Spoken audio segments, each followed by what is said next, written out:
जय हिंद दोस्तों। Previous chart को आने वाले चार्ट के साथ कैसे कनेक्ट करें कि मार्केट यहां पर भी मोमेंटम कराए, सबसे ज्यादा जरूरी है प्रीवियस चार्ट। एक चार्ट को दूसरे चार्ट के साथ कैसे कनेक्ट करें ताकि आपकी जो एंट्री है वो परफेक्ट हो सके। आपको सपोर्ट और रेजिस्टेंस लेवल भी मार्क आना चाहिए और उससे क्या आप डायरेक्शन को आइडेंटिफाई कर सकते हो। ये नहीं कि आज मार्केट ओपन हुआ तो प्रीवियस जो चार्ट है वो इंपॉर्टेंट नहीं है, बहुत ज्यादा इंपॉर्टेंट होता है। उसी के बेस पर आने वाला चार्ट बनता है और आने वाली साइकोलॉजी क्रिएट होती है और आने वाला ट्रेड उसी के हिसाब से प्लान होता है। तो यहां पर हम समझने की कोशिश करते हैं, आप डिटेल से समझना। यहां पर मार्केट में इस चार्ट को इससे कैसे कनेक्ट करना है, या इस दिन अगर आपको ट्रेड करना था तो प्रीवियस चार्ट आपकी क्या मदद कर सकता है, इसको हम समझते हैं। देखो, सब भी आपको ये चार्ट मान लो यहां पर ओपन हुआ है, इससे पहले अगर इस चार्ट को अगर आपको इसको समझना है तो हमेशा वहां पर आप बायर्स और सेलर को समझो कि बाइंग बायर्स बैठे हैं या सेलर्स बैठे हैं, बायर्स की क्या साइकोलॉजी है, सेलर की क्या साइकोलॉजी। जैसे मैं एग्जांपल के तौर पे बताता हूं, प्रीवियस दिन मार्केट यहां पर गैप डाउन ओपन हुआ, उसी के बाद ब्रेकडाउन किया बट सस्टेन नहीं किया, कहीं ना कहीं अपसाइड जाके यहां पर रिजेक्शन के साथ में क्लोजिंग किया। तो अगर हम देखें जिसने ब्रेकआउट पे बाई किया उनको मार्केट यहां पर डाउन साइड निकाल चुका है, तो यहां पर ओनली फॉर कौन बैठा है, सेलर्स बैठा है। अगर इन सेलर्स को टारगेट करना है तो हमारी कंडीशन क्या थी कि flat gap up gap down, तीनों कंडीशन में हम क्या इंटरेस्टेड है, बाइंग साइड के लिए। अब मार्केट क्या ऊपर ओपन हो गया, गैप अप ओपनिंग। इसका मतलब क्या है, जैसे मार्केट गैप अप ओपनिंग हुआ, मार्केट बायर्स को तो पहले ही निकाल चुका था, जो यहां पर सेलर्स है वो भी उनका भी यहां पर स्टॉप लॉस हिट हो गया, तो मार्केट बेस्ट कंडीशन होगी अपसाइड जाने के लिए। अगर यहां पर बायर्स रहते तो मार्केट हो सकता है कि वापस सेलिंग को कंटिन्यू करता है बायर्स को निकालने के लिए, लेकिन बायर्स को प्रीवियस दिन ही मार्केट निकाल चुका था और जो सेलर्स थे जैसे मार्केट यहां पर गैप अप ओपनिंग हुआ ये सेलर्स भी निकल गए। तो अब क्या है, ये चार्ट आपके लिए इंपॉर्टेंट नहीं है। क्यों? क्योंकि बायर्स को निकाल चुका है और सेलर को जैसे मार्केट यहां पर गैप अप ओपनिंग हो गया, सेलर्स भी निकल गए। अब यहां पर क्या करेगा, नया साइकोलॉजी क्रिएट करेगा, उसी के आधार पर आपको ट्रेड प्लान बनाना चाहिए। जैसे एग्जांपल के तौर पर आप समझना, जैसे हमने आपको सब कुछ लाइव ट्रेडिंग वीडियो पढ़ा, आप यूट्यूब पर देख सकते हो। अब क्या किया, इसने ब्रेकआउट किया, जैसे हमने बात किया ऊपर सेलर के स्टॉप लॉस नहीं है, जैसे जैसे लोगों ने बाइंग किया सबके स्टॉप लॉस हिट किया और मार्केट यहां पर डाउन साइड में आया, फिर इस लेवल को ब्रेक डाउन किया, उसी के आसपास सस्टेन करके यहां पर क्लोज किया। अब ये चार्ट हम समझ गए। अब इस चार्ट में आप कैसे ट्रेड प्लान बना सकते थे, चार्ट ट्रेडिंग, क्योंकि प्रीवियस चार्ट में तो हम समझ गए कि सेलर्स को निकाल चुका है, बायर्स को भी निकाल चुका है। तो जैसे भी हमेशा ब्रेकआउट वगैरह करवाएगा, किस लिए, ताकि बायर्स के स्टॉप लॉस यहां पर क्रिएट हो सके, क्योंकि यहां पर कोई भी स्टॉप लॉस नहीं है। प्रीवियस जो स्टॉप लॉस थे वो तो सब हिट कर चुका है बायर्स और सेलर के, अगर हिट कर चुका है तो नए स्टॉप लॉस क्रिएट करवाएगा। उसके लिए ज्यादातर मार्केट क्या करता है, या तो ब्रेकआउट करेगा या ब्रेकडाउन करता है। जैसे यहां पर ब्रेकआउट किया, रिटेस्ट करके फिर ब्रेकआउट किया, जैसे जैसे बायर्स के स्टॉप लॉस क्रिएट हुए सबके स्टॉप लॉस खाया और मार्केट ने क्लोजिंग प्राइस यहां के आसपास सस्टेन किए। अब इस चार्ट को, जो ये चार्ट बना है, इसको देखकर आने वाला ट्रेड प्लान कैसे बना सकते थे, डायरेक्शन कैसे आप आइडेंटिफाई कर सकते थे, इस बात को आप ध्यान से सुनना। इसने क्या किया, जो ब्रेकडाउन करके डाउन साइड में मार्केट ने क्लोजिंग किया है, तो एक बात तो कंफर्म होगी, जिसने भी यहां ब्रेकआउट पे बाई किया होगा या डिप पर बाई किया होगा, मार्केट ने डाउन साइड क्लोजिंग किया है तो बायर्स को मार्केट निकाल चुका है, बच्चा कौन है, सेलर्स। तो यहां पर आपका मार्केट का डायरेक्शन क्या हुआ, देखो इस बात को सुनना। अगर बायर्स के स्टॉप लॉस बचे हैं तो मार्केट का डायरेक्शन क्या होगा आपके हिसाब से, डाउन साइड। अगर सेलर के स्टॉप लॉस बचे हैं तो सेलर के स्टॉप लॉस अपर साइड में रहते हैं, तो मार्केट का डायरेक्शन क्या होगा, अपसाइड। तो यहां पर हम क्या समझते हैं कि यहां पर किसके स्टॉप लॉस बचे हैं, सेलर के, तो मार्केट क्या करेगा, अपसाइड जाने की पॉसिबिलिटी ज्यादा होगी। तो हमारा क्या सिनेरियो था कि flat gap down gap up, तीनों कंडीशन में एसएल क्या कर सकते हैं, सेलर को निकालने के लिए। तो ये जब चार्ट बना, चार्ट बनने से पहले जो मैं बात कर रहा हूं, यहां पर मार्केट ओपन होने से पहले ही इस चार्ट को देखकर हमने प्लान बनाया कि कहीं ना कहीं हम बाइंग साइड में इंटरेस्टेड है। तो ये जो चार्ट बनेगा, मार्केट ओपन होगा, इसमें जो प्रीवियस चार्ट है उसका बहुत ज्यादा बड़ा योगदान होता है। इस बात को आप ज्यादातर क्या करते हो, आप इस यहां पर बाइंग सेलिंग करने देखने लग जाते हो, जबकि प्रीवियस चार्ट को नहीं देखते। ये सबसे बड़ी गलती है।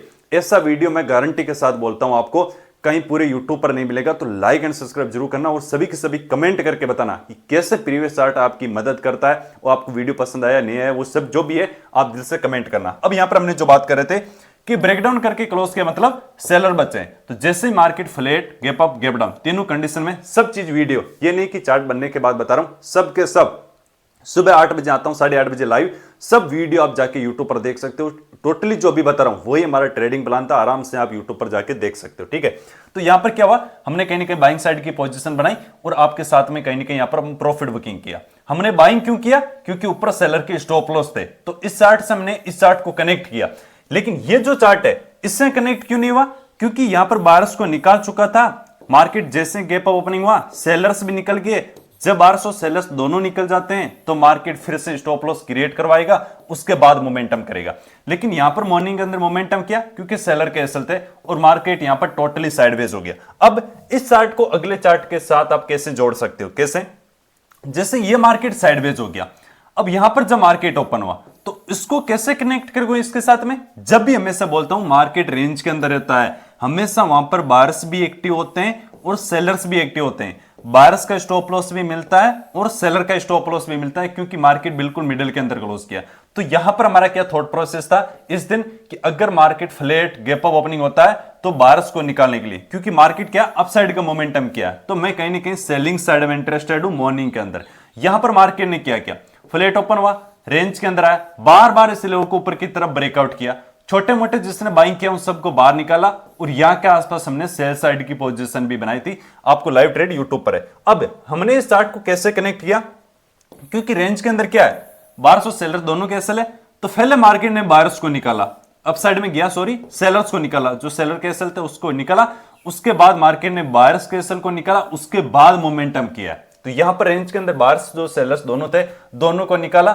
जैसे मार्केट यहां पर ओपन हुआ, हमारा कनेक्शन क्या था कि flat gap up gap down, तीनों कंडीशन हम कहेंगे जो हमारे व्यू है डाउन साइड के लिए। तो यहां के आसपास अच्छा खासा डाउन साइड मोमेंटम मिला, उसके बाद अप साइड में गिरा। तो इस चार्ट को हमने इससे कैसे कनेक्ट किया, क्योंकि बायर्स और सेलर दोनों के एसल है, तो मार्केट में जो बायर्स और सेलर्स में से कौन ज्यादा बेटा होगा वो भी आपके लिए इंपॉर्टेंट है, क्योंकि मार्केट ने कहीं अप साइड में होल्ड किया है तो यहां बायर्स ज्यादा होंगे और फिर से मार्केट में बायर्स भी एक्टिव हो रहे थे, उनको निकाला, उसके बाद मोमेंटम किया। तो यहां पर आप वापस समझते हैं अगले दिन इस चार्ट को इससे कैसे कनेक्ट किया, कैसे, जैसे ये जो चार्ट बना है इससे यहां आप कल के जैसे कल की साइकोलॉजी क्या थी और आप इस चार्ट को कैसे कनेक्ट करते, हम बात कर लेते हैं। पहले मार्केट में बायर्स को निकाला, स्ट्रॉन्ग अपसाइड का मोमेंटम किया, फिर से नॉर्मल वीक बायर्स को निकाला, यहां पर जो ब्रेकआउट किया, फिर से मार्केट में यहां पर बायर्स है। क्या ये जो बायर्स है, यहां पर देखो बायर्स है, यहां बायर्स है, इनको टारगेट कर सकते नहीं।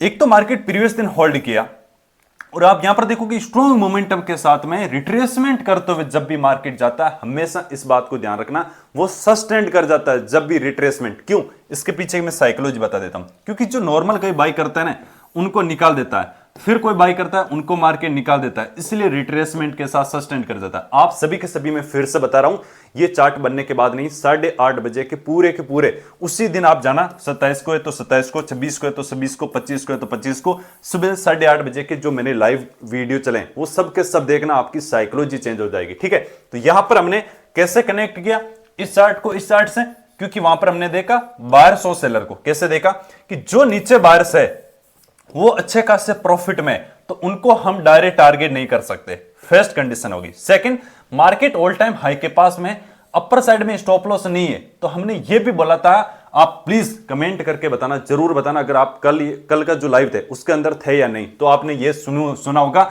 और सब वीडियो जाके देखना। मैंने क्लियर कर बोला था कि डिप आने के बाद बाय करना है। क्यों, क्योंकि ऊपर स्टॉप लॉस नहीं है, तो मार्केट एक बार थोड़ा बहुत क्या सेलर को निकालेगा, नॉर्मल बायर्स को भी निकाल देगा, कुछ नॉर्मल सेलर्स को भी एक्टिव करवाएगा ताकि उनका एसएल खाया, उसके बाद मार्केट देख लो टोटली साइडवेज हो गया, ऊपर की तरफ स्टॉप लॉस नहीं थे। फिर भी हम अपसाइड के लिए इंटरेस्टेड क्यों थे, क्योंकि मार्केट में पता था कि स्लो मोमेंटम अपसाइड में जाएगा या साइडवेज होगा, क्योंकि ऊपर स्टॉप लॉस है नहीं और धीरे धीरे मार्केट बायर्स भी एक्टिव होंगे और सेलर्स भी एक्टिव होंगे। तो इस चार्ट को, ये जो चार्ट है इसके साथ कैसे कनेक्ट किया कि जो बायर्स है वो अच्छे खासे प्रॉफिट में है, तो इनको हम डायरेक्ट टारगेट नहीं कर सकते। इसका मतलब क्या है, जो बायर्स टारगेट नहीं कर सकते और जो कोई वीक बायर्स होगा उनको निकालने के बाद मोमेंटम किया तो वापस अपने अपसाइड मोमेंटम को कंटिन्यू कर सकता है।